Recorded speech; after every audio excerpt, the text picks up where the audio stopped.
Здравствуйте, Максим Осипов приветствует вас, чтобы поговорить о хрупкости гуманизма и человечности как таковой и о беспрецедентном эксперименте по возвращению целой страны в духовное средневековье.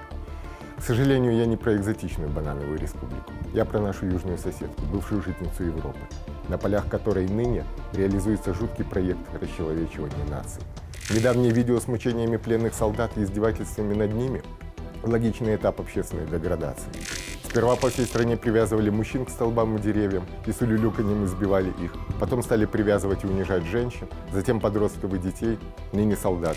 Про Майданы, точнее даже их деградацию, стоит сказать отдельно. Если в 2004-м Майдан завершился компромиссом между элитами, не было и серьезных преследований представителей старого режима, то в 2014-м победители действовали по принципу «горе побежденных».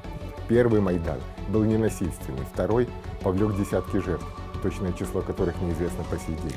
В 2004-м протестующих не было оружия, в 2014-м были и захваты армейских складов, и поступление оружия из-за границы. Наконец, в первом Майдане не было радикальной составляющей. Во втором же, особенно на завершающей стадии, инициативу перехватили именно радикалы. В украинской политике появился даже отдельный термин – «дети Майдана». Ибо многие дети, участники тех событий, подросли и приняли участие в войне в Донбассе. Многие были убиты или сами стали убийцами, инвалидами, да просто потерянным поколением.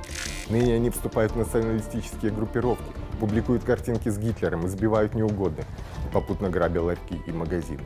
Сегодня Украина занимает 4-е место среди европейских стран по уровню проявления агрессии подростков. И популярный ныне тезис о российской агрессии совершенно ни при чем.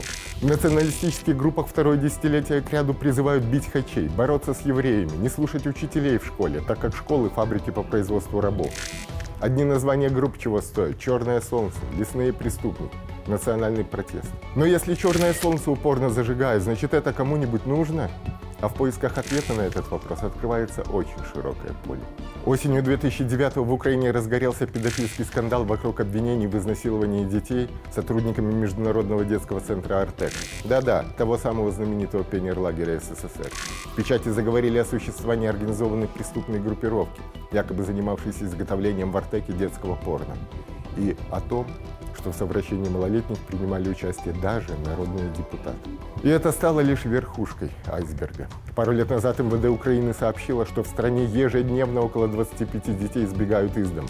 За год более 1500 детей становятся жертвами тяжких и особо тяжких преступлений. При этом около 200 подвергаются изнасилованию. Еще более выгодны кому-то дети подросшие. И события на Донбассе, как и нынешняя спецоперация России, также пришлись очень кстати. Именно они спровоцировали бурный рост черного рынка торговли человеческими органами. Аналитики заговорили о том, что в районе конфликта на Донбассе активизировались системные процессы по изъятию органов, как у мирных жителей, так и у комбатантов, участников вооруженных конфликтов. 29 сентября 2014 года спецпредставитель ОБСЕ по борьбе с торговлей людьми Мадина Джарбусынова заявила, что обнаруженные в массовых захоронениях в Донбассе тела без внутренних органов скорее всего, стали жертвами трансплантологов. Еще бы! Запад готов платить в разы больше, но и предлагаемые украинцами демпинговые цены для их нищающей страны ого-го. За часть печени в Украине в среднем можно получить до 30 тысяч долларов, за почку от 20 до 30 тысяч. Костный мозг оценивается примерно в 10 тысяч долларов, легкие, пересадка осуществляется вместе с сердцем, 100 тысяч долларов. Увы, украинский опыт черной трансплантологии 21 веком не ограничивается. Во второй половине 90-х руководитель Львовской областной клинической больницы Богдан Федак организовал преступную группу, продававшую в США и детей целиком, и их органы. Следствием было установлено, что из Львова тогда пропало около 130 малышей. Кстати, с началом АТО черный доктор обосновался по соседству с Донбассом, в Харькове. Не буду продолжать примеры и цифры, уж больно мерзко от них на душе. Замечу одно. Беларусь выступала, выступает и убежден будет выступать донором мира и стабильности в регионе.